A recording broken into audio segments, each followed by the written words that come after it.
तो उनको ये भी सोचना चाहिए, ये जो सब कर रहे हैं, कि किसी ना किसी दिन बीजेपी की सरकार बदलेगी और फिर कार्रवाई होगी, और ऐसी कार्रवाई होगी कि मैं गारंटी कर रहा हूं ये फिर से कभी नहीं होगा। तो उनको भी सोचना चाहिए। मनी लॉन्ड्रिंग केस में ईडी ने सोनिया गांधी और राहुल गांधी का नाम भी चार्जशीट में शामिल किया है, जिसके बाद से ही कांग्रेस केंद्र सरकार पर हमलावर हो गई है। इस बीच राहुल गांधी का एक पुराना बयान सोशल मीडिया पर वायरल हो रहा है। खासतौर पर कांग्रेस नेता और कांग्रेस समर्थित सोशल मीडिया पेजेस पर यह वीडियो शेयर किया जा रहा है, जिसमें राहुल गांधी तमतमाए हुए कहते हैं, जो लोग ये कर रहे हैं उन्हें समझना चाहिए कि किसी न किसी दिन बीजेपी की सरकार बदलेगी और उसके बाद कार्रवाई होगी, और ऐसी कार्रवाई होगी कि ये सब दोबारा नहीं होगा। तो उनको ये भी सोचना चाहिए, ये जो सब कर रहे हैं, कि किसी ना किसी दिन बीजेपी की सरकार बदलेगी और फिर कार्रवाई होगी, और ऐसी कार्रवाई होगी कि मैं गारंटी कर रहा हूं ये फिर से कभी नहीं होगा। तो उनको भी सोचना चाहिए। ईडी ने नेशनल हेराल्ड और उससे जुड़े मनी लॉन्ड्रिंग केस में कांग्रेस की वरिष्ठ नेता सोनिया गांधी, लोकसभा में विपक्ष के नेता राहुल गांधी और अन्य के खिलाफ मंगलवार को चार्जशीट दाखिल की है। राउज एवेन्यू कोर्ट की एक विशेष अदालत के न्यायाधीश विशाल गोगने ने 9 अप्रैल को दाखिल इस आरोप पत्र पर सुनवाई की अगली तारीख 25 अप्रैल निर्धारित की है। नेशनल हेराल्ड मामले को लेकर राजनीतिक गलियारों में हलचल तेज हो गई है। कांग्रेस इसे केंद्र सरकार की दमनकारी नीति बता रही है, वहीं सत्ता पक्ष इसे कानून सम्मत कार्रवाई करार दे रहा है। नेशनल हेराल्ड मामले में ईडी की कार्रवाई के खिलाफ कांग्रेस पार्टी ने देश भर में जोरदार प्रदर्शन किया है।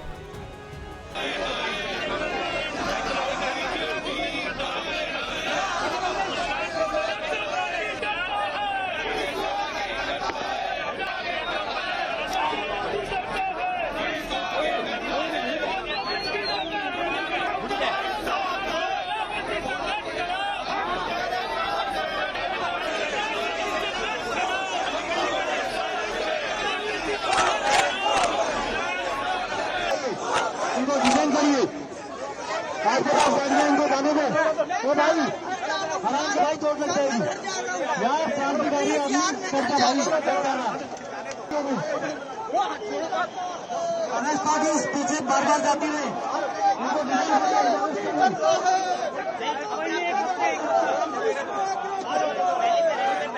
पुलिस को आगे करता है, पुलिस को आगे करता है।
क्या है नेशनल हेराल्ड केस?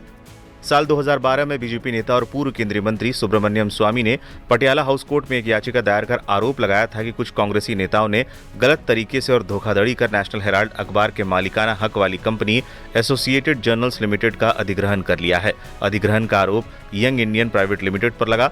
स्वामी ने अपने अर्जी में यह भी आरोप लगाया था कि इस अधिग्रहण के जरिए करीब 2000 करोड़ की कंपनी की संपत्ति को सिर्फ 50 लाख रुपए देकर हड़प लिया गया और दिल्ली के बहादुर शाह जफर मार्ग स्थित हेराल्ड हाउस की संपत्ति पर कब्जा कर लिया गया। ईडी ने की थी 16 ठिकानों पर छापेमारी।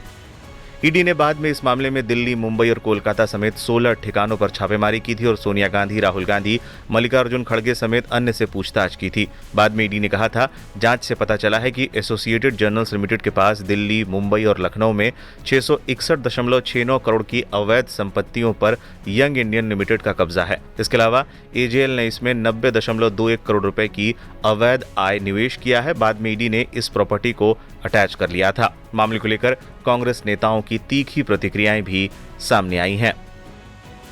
राहुल गांधी डरने वाली शख्सियत का नाम नहीं है। आप एजेंसियों का दुरुपयोग करिए, हम न्यायालय में भी अपना पक्ष रखेंगे और हम लोकतांत्रिक तरीके से देश की सड़कों पर भी अपनी बात रखेंगे और भाजपा के हर झूठ का पर्दाफाश करेंगे, बेनकाब करेंगे। एक फर्जी चार्जशीट दायर करी गई। ये नरेंद्र मोदी का डर, ये उनकी घबराहट, ये उनकी बौखलाहट दिखाता है। असलियत ये है कि इस चार्जशीट में मनी लॉन्ड्रिंग का चार्ज लगाया गया है एक ऐसे केस में जहां पर एक पैसे का आदान प्रदान नहीं हुआ, जहां एक एसेट का ट्रांसफर नहीं हुआ, एक ओनरशिप का ट्रांसफर नहीं हुआ। असलियत ये है कि एजेएल वो अखबार नेशनल हेराल्ड छापता था जो जंगे आजादी के दौरान हमारा मुखपत्र था, हमारी मुख्य आवाज था, जिसको ब्रिटानिया हुकूमत ने बैन किया था और आज नरेंद्र मोदी भी उससे खार खाते हैं। असलियत यह है कि यंग इंडियन जिसके बारे में चार्जशीट दायर करी गई है वो नॉट फॉर प्रॉफिट कंपनी है। उसके शेयर होल्डर को एक नया पैसा मुनाफे में, सैलरी में, डिविडेंड में नहीं मिल सकता है और ये सारे तथ्य नरेंद्र मोदी की सरकार, उनकी एजेंसियां जानती है। ये बात पूरा देश जानता है, बच्चा बच्चा जानता है कि ईडी और सीबीआई भारत सरकार का एक पॉलिटिकल टूल है। सोनिया गांधी जी की जो पब्लिक लाइफ है और पब्लिक डोमेन में है, उन पे कोई एक उनकी छवि को धूमिल करने की एक नाकाम कोशिश है। इस केस में जो तथ्य हैं वो अदालत के सामने आएंगे और मुझे न्यायपालिका पे पूरा भरोसा है। राहुल गांधी जी को लोकसभा से बर्खास्त किया गया, लेकिन अंत में सुप्रीम कोर्ट ने न्याय दिया, इसमें भी मिलेगा। लेकिन ये एक टारगेटेड कार्यप्रणाली है भाजपा सरकार की कि विरोधियों का मनोबल कम करने के लिए, चरित्र हनन करने के लिए एजेंसीज का दुरुपयोग करिए। ये झूठा, बिल्कुल झूठा केस है, कोई दम नहीं है। पूछताछ पहले हो चुकी है 3-3, 4-4 दिन तक, राहुल जी के साथ में भी, सोनिया जी के साथ में भी।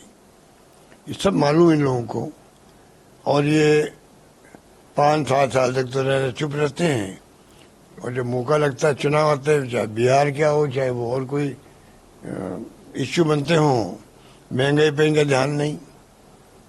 आज बेरोजगारी बहुत बड़ा इश्यू है देश के अंदर, उसकी चर्चा नहीं हो और कोई न कोई ऐसे केस करते जाओ तो देश उसी में उलझा रहे। ये जो इनकी हरकतें हैं, ये मैं समझता हूँ अगर किसी विश्वास लोकतंत्र में हो, वैसी हरकतें कभी नहीं कर सकता है।